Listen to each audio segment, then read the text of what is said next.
This And is my it's okay to change your culture. It's course okay it to change your is. code. In fact, as a result of watching some of our segments that we've been doing, you may be making notes about things you want to change in your own practice. Let Deb and Debbie assure you it's not too late, and No. you have the power. You are the boss, and you can implement changes.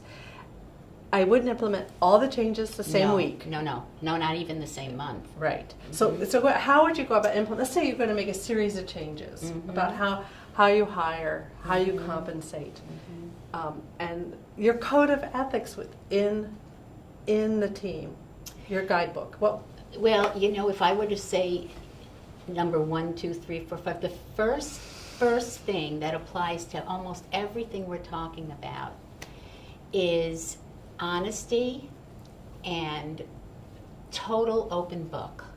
Except for the salaries, of course, of Yes. course.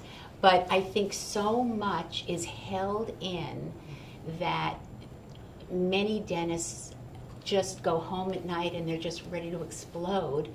That's not healthy. And again, it's not about giving up everything. It's just addressing things as they happen, because if you don't, they come back and get you later, or they become the snowball of problems. If you nip things in the bud, and if you make it clear to your team, and by the way, I believe one hand washes the other. So I've got clients that have really done well with revising who they are and how things are now running. But I've also told them you have to be open to it as well. In other words, a team member, if they have a constructive criticism that's presented to you very properly about something that they saw in you, maybe, can I just say, doctor, that with Mrs. So-and-so, she's a little sensitive, maybe you didn't want to, it's all okay. It's all okay. Here's another thing.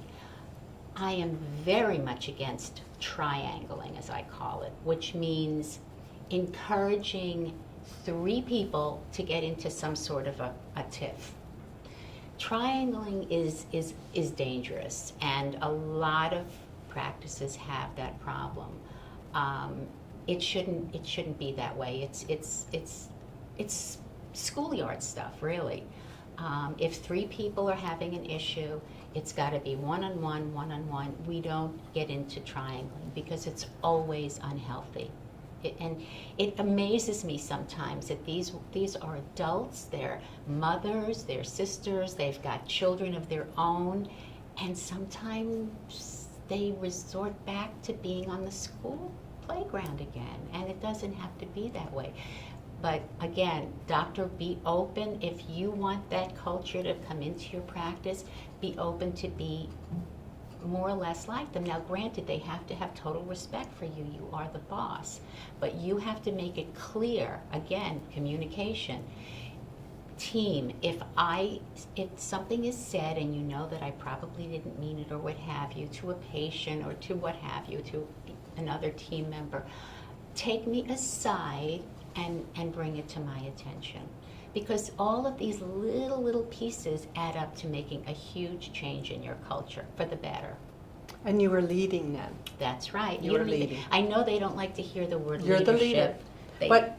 But this is what it This is, and is it's what- easy it's part of the to business. It is, and you will find in the long run, you won't have all of this stuff churning up. It will resolve your issues with continuing to hire on a regular basis, the revolving door, patients maybe not being happy and not coming back. I mean, it's amazing the changes for the positive when you make these small little tweaks in who you are and the culture within your practice.